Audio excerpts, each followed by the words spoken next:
Hello everyone, my name is Mary Kate Sailors and today I will be talking to you about listening within the workplace. After this presentation, hopefully you will be able to better understand the importance of actively listening to your employees and have valuable examples that will help you to achieve this goal. So let's go ahead and get started.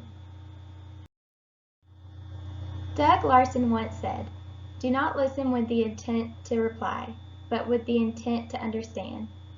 How many times have you talked with someone and then they responded in a way that didn't relate to anything you were saying? They didn't listen closely enough.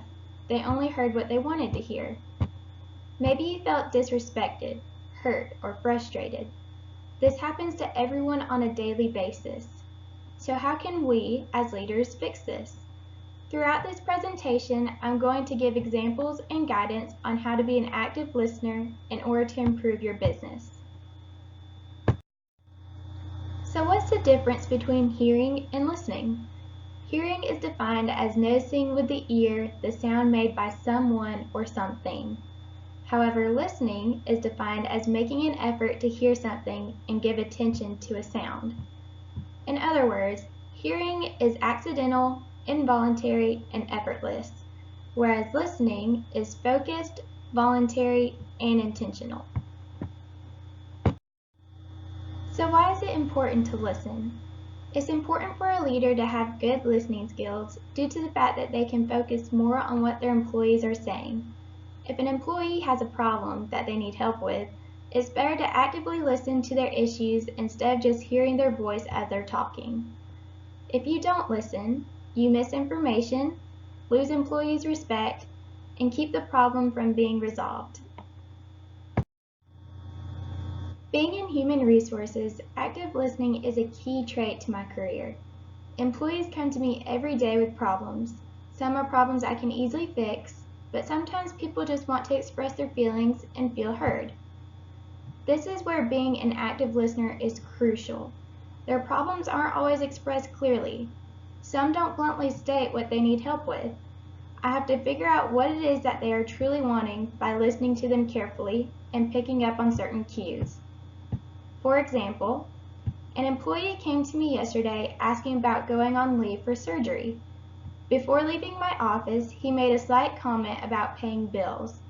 The tone of his voice sounded like this was a big concern for him. Immediately I asked him more about how worried he was and reassured him that I would help him work something out. I could tell this gave him a sense of relief, and he left my office smiling.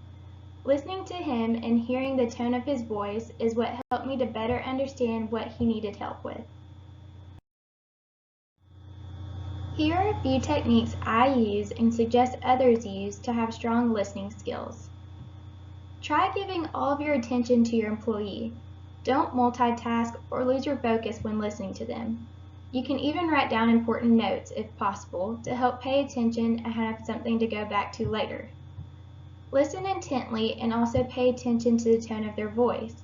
The tone of their voice could provide context clues as to how they are truly feeling. While listening, it is also good to observe body language in comparison to their tone. This way, you understand their thoughts, feelings, and emotions more clearly.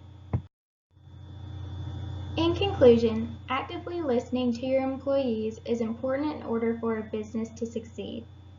We identify problems, discuss solutions, and figure out the best practices to implement when listening to what others have to say.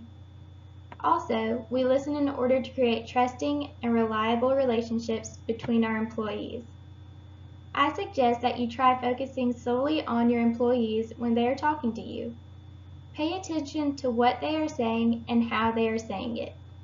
You'll be able to better understand their thoughts, feelings, and emotions by actively listening to what they have to say. So, keep your ears up and your mind focused. You'll learn a lot just from listening to your employees. Thank you for your time, and I hope you enjoyed this presentation.